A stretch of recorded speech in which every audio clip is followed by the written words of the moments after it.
Hi, good morning, Tom. How are you doing today? I'm all right. How you doing? I'm doing pretty well. Right. But I saw the news happening in the States. There's another massive killing happening in the States again. Yes, I heard about it. Right. Walmart employee in Chesapeake, Virginia kills 6 with pistol. Please say. Right. What do you think about this kind of things just keep happening over and over again in the States? What do you think? So this is it's a highly publicized and everybody talks about it across the world, and this kind of news gets blown up. So yes, in the United States, this stuff happens because in the United States we have guns. We have the right to own guns. It's part of our Constitution. It's a part of our Bill of Rights. It's in the Second Amendment of the Constitution, the right to bear arms. So basically, people have easy access to firearms. All you have to do is go into a gun store, buy a gun. You do have to go through a police check. So what they do is a background check to make sure that you're not a criminal or you have like a past history of crimes or something like that. And if that checks out, then you're okay and you're cleared to have a gun because it is your constitutional right. So what happens is that whenever something like this happens, and it's tragic that it happens, but like things like this happen from time to time. You have a lot of gun crime in the United States. A lot of the gun crime happens in cities. It doesn't happen too much in the country or the rural areas. It rarely happens in those areas. So usually most of the gun crime is in cities and certain parts of cities where there's more higher incidences of crime. So the difference between the rest of the world is, in most other parts of the world, you're not allowed to own firearms.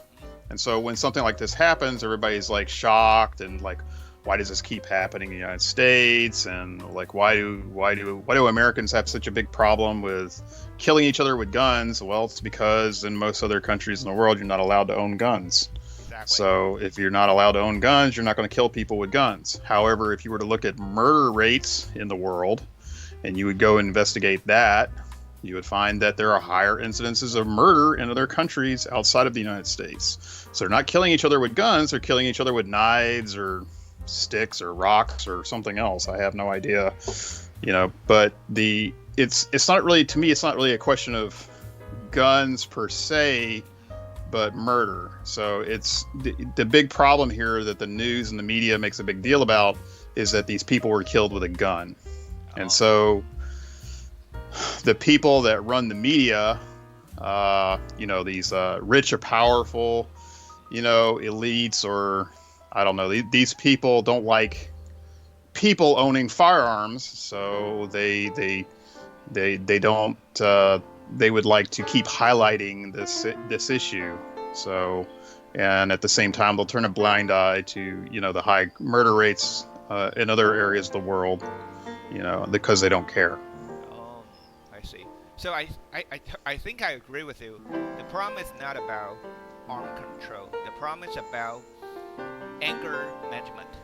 I think whoever owns a gun or some other weapon, they should know how to control their anger or emotion well enough.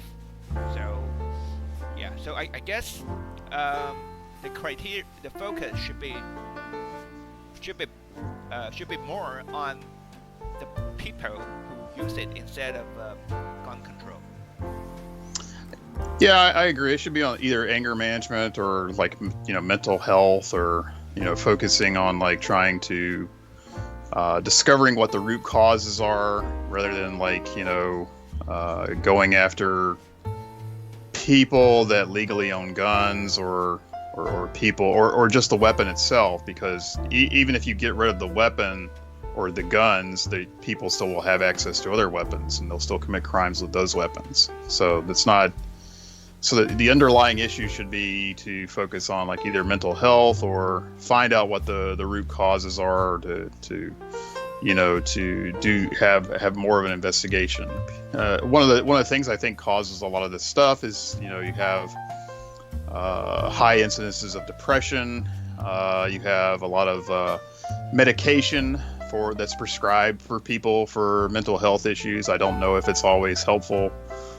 Maybe there's like side effects or something like that that is not good or beneficial. So all these things, like all these other factors, could be contributing to the problem, and I'm not really convinced that just because people have guns that causes people to go and kill each other. I don't think so. I'm a gun owner myself, so I don't have a desire to go around killing people with a gun. Right.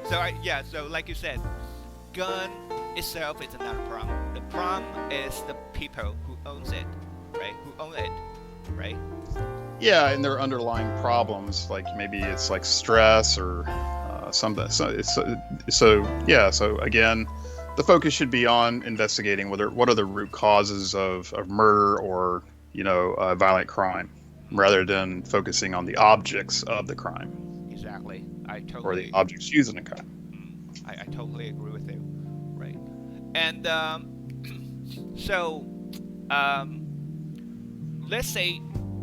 let's put it this way. Is it? I'm not sure if you know or not, but I'm just asking. Is it easy for those people who never get a background check to get access to a gun? Well, since there's a lot of firearms in the country, there are like illegal ways to get a hold of firearms. It's not, it's not. I would not say it's easy, but it's not very difficult either. So like if you go looking for it, and you go associate with certain kinds of people, especially criminals, then you can get access to illegal firearms. So it's not. That's not a problem. So it is a problem, but it's not. Again, it's just the weapon itself. So you could put up more regulations about like, okay, well, we have to restrict them to certain areas that you could purchase them and stuff.